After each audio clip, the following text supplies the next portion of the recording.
అసలు మీరు చేయనంత అరాచకం ఇంకోటి లేదు. నా ఎంట్రుకు కూడా పీకలేరురా మీరు రే. ఉందా డైలాగ్ గుర్తుందా? మర్చిపోయే కాదుగా, యూట్యూబ్ లో ఉంటాయిగా, మనం మర్చిపోయినా. అంత ఒక నాయకుడికి, ఒక అడ్మినిస్ట్రేటర్ కి, ఒక కాన్స్టిట్యూషనల్ పోస్ట్ లో ఉన్న వ్యక్తికి అంత అహంకారం కాదు. సరే అవన్నీ పక్కన పెడదాం. ప్రసాద్ గారు, దువ్వాడ శ్రీనివాస్ గారు ఆయన కొత్త జీవితాన్ని మొదలు పెట్టారు. వాడు ఎవడు సార్ వాడు బిట్టు వాడు వాడి గురించి ఊరికే దువ్వాడు వాడు పేపర్లు ఎరుకునేవాడు. వాడి గురించి ఎత్తి పారేస్తారు, సింపుల్ గా ఎత్తి పారేస్తారు. వాడు వినండి సార్, వద్దు ప్లీజ్ దయచేసి. దువ్వాడ శ్రీనివాసరావు వినండి సార్, దువ్వాడ శ్రీనివాసరావుని అంత గౌరవం ఇచ్చి మాట్లాడాల్సినంత గొప్ప వ్యక్తి ఏం కాదు వాడు.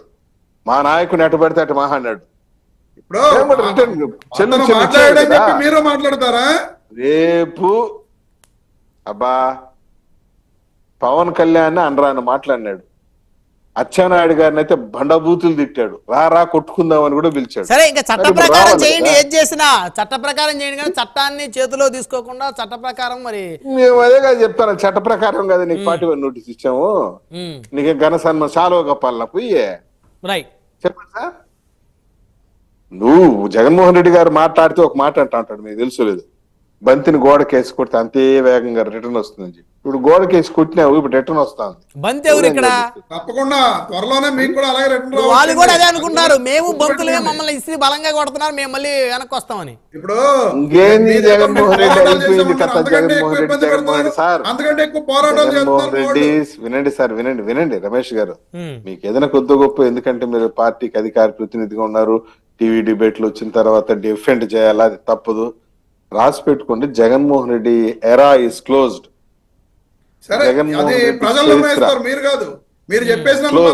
అయిపోయింది. లేదు, పార్టీ స్ట్రక్చర్ లేదు బా.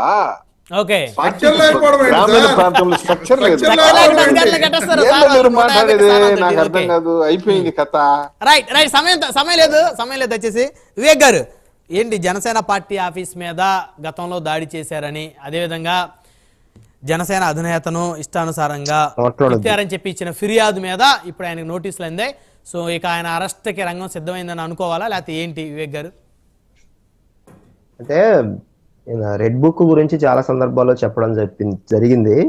గత 5 ఏళ్ల పాటు ప్రజల డబ్బును ఇష్టానికి, సొంత ఖర్చులకి, లేకపోతే రూల్ ఆఫ్ లా వైలేట్ చేసిన ప్రతి ఒక్కరు పేరు అందులో రాస్తారని, దాన్ని మళ్ళీ తిరిగి డిసిప్లిన్ పద్ధతుల్లో, ప్రజాస్వామ్యం కాబట్టి రూల్ ఆఫ్ లాని తిరిగి ఎన్ఫోర్స్ చేయడానికి కొందరు ఎవరైతే రూల్ ఆఫ్ లా వైలేట్ చేశారో వాళ్ళకి సంబంధించిన పేర్లు మాత్రమే అందులో ఉంటాయి. దానికి లోకేష్ గారు పెట్టిన పేరు రెడ్ బుక్, అంతకు మించి ఏమీ లేదు. దాన్ని మనము ఎక్స్ట్రీమ్ కోణంలో చూడక్కర్లేదు.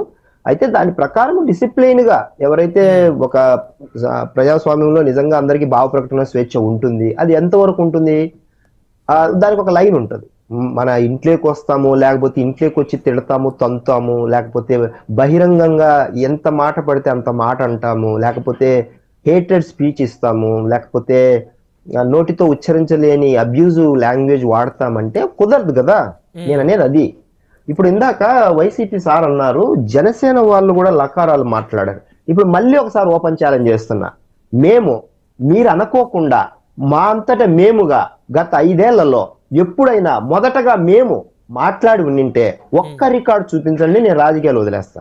ఒక్క రికార్డు ఏది? మీరు అనుకోకుండా, మీరు 4 ఏళ్ల పాటు తిట్టారు.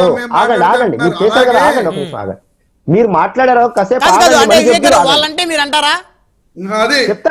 నేను చెప్తాను.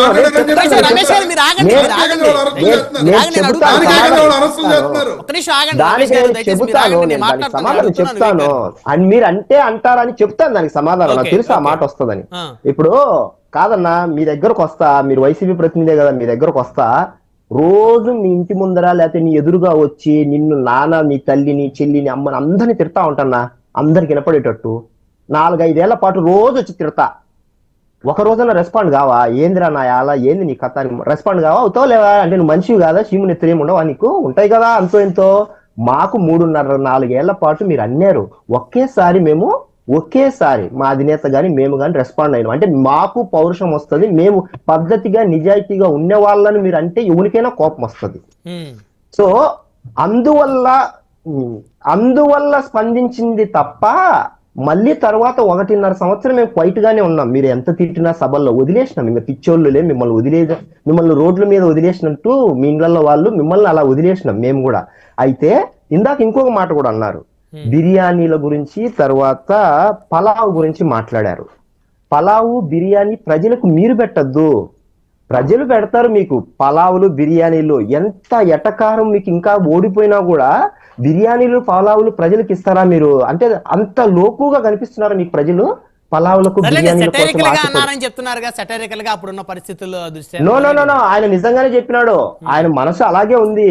మేము చంద్రబాబు గారు బిర్యానీ పెడతారని ఆశపడి పలావ్ పెట్టారు, మేము బిర్యానీ పెడతామని ఆశపడ్డామని వాళ్ళు నిజంగానే వాళ్ళ కడుపులో మనసులో ఉన్న బాధే చెప్పినారు. వాళ్ళు ఒరిజినల్ ఆలోచన అదే. నేను మాట్లాడాడు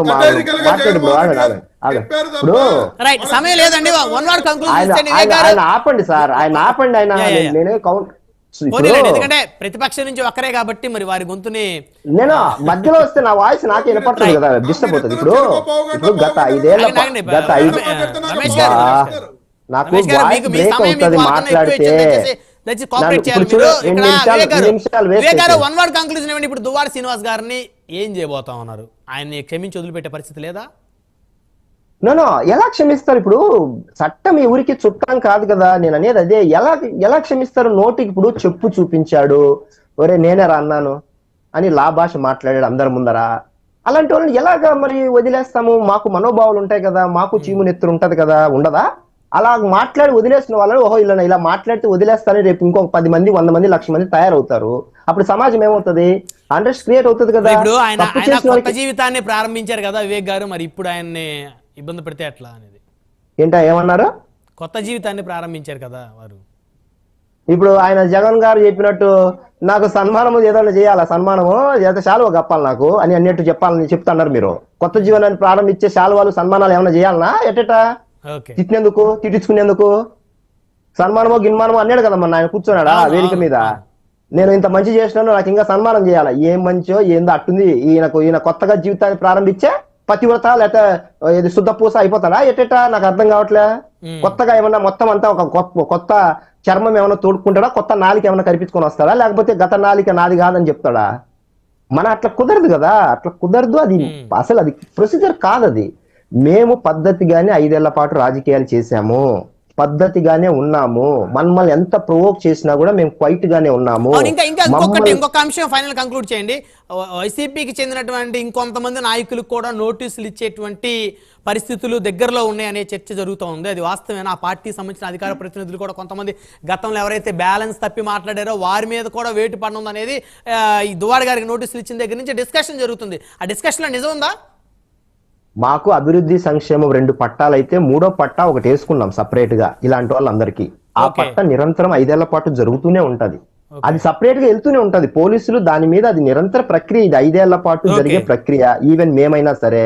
కాబట్టి ఎవరు ఎలాంటి మాటలు మాట్లాడారు, ఎవరు నోరు అదుపు తప్పి మాట్లాడారు, ఎలాగైతే ఇంటర్నల్ అంటే మన ఇంట్లోకి పర్సనల్ గా ఇంట్లో ఉన్న ప్రతి ఒక్కరిని బయటికి లాగి ఎలాగైతే వేదికల మీదకి ప్రెస్ మీట్లు పెట్టి మాట్లాడారో వాళ్ళకి ఖచ్చితమైన సమాధానం ప్రభుత్వంగా చెప్పకపోతే మమ్మల్ని కూటమిగా ఎన్నుకున్న మాకు విలువేముంటది? నేను అనేది అది. మాకు ప్రజలు అలాంటి వాళ్ళు వద్దు, అలాంటి తప్పులు చేసిన వాళ్ళని మేము తిరస్కరిస్తున్నాము, మాకు అకౌంట్ లో డబ్బులు వేసినప్పటికీ కూడా అని చెప్పడం జరిగింది. కాబట్టి అలాంటి వాళ్ళకు ఖచ్చితమైన సమాధానం మేము చెప్పి తీరాలి. అది మా ఇంటెన్షన్. రైట్, సమయం లేదండి. ధన్యవాదాలండి. చర్చలో పాల్గొందుకు ఆరంభించిన రమేష్ గారు, వివేక్ బాబు గారు, సప్తగిరి ప్రసాద్ గారు.